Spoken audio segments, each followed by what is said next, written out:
Ang Coraldal ng Sasmuan, it's the mother of all Coraldal eh. So dito lahat nagsimula.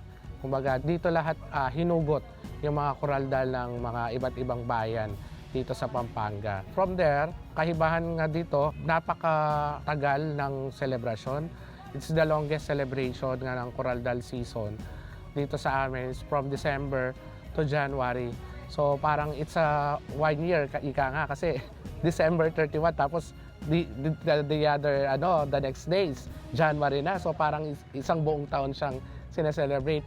It means na from December 13 to January 10, I think it's the longest kasi yun nga, sakop niya yung Pasko, sakop niya yung New Year, lahat ng mga festivities, lahat ng mga holidays is nakapaloob sa Coraldal season ng Sasmuan. Makikita natin na napakatagal yung celebration dahil 5 part siya eh. So from Coraldal ni Apulos siya, we have the Coraldal ni Atlong-Ari.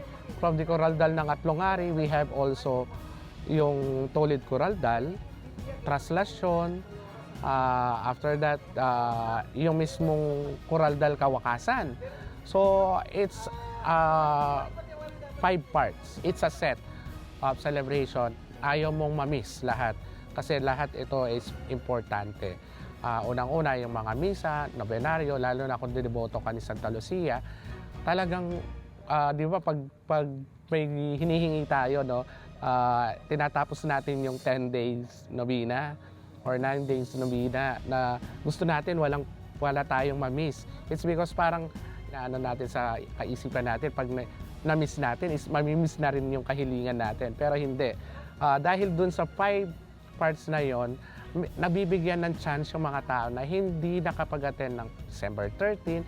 So, it's doon sa Coraldal, lalo na ngayon, Coraldal Kawakasan, ay parang naghihikayat. Oh, eto, it's your chance na makisama uli sa Coraldal ng aming bayan at aming patron ni Santa Lucia. Kaya gusto namin, hindi kami nag-i-invite eh.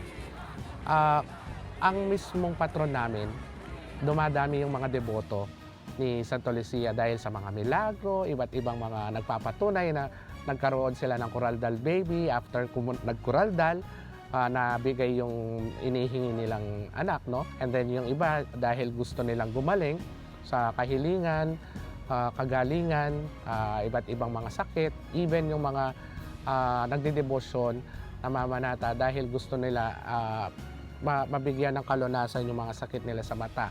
So, yun yung isang rason bakit dumarami, bakit laging patuloy na nagpupunta sila sa Coraldal ni Santa Lucia dito sa bayan ng Sasmuan.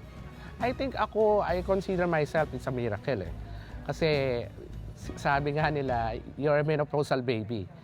So, ang layo ng agwat nung ate ko sa akin, and knowing the age of my mom, nung pinanganak ako, is talagang iisipin mo bakit nanganak pa siya na ganong age na siya.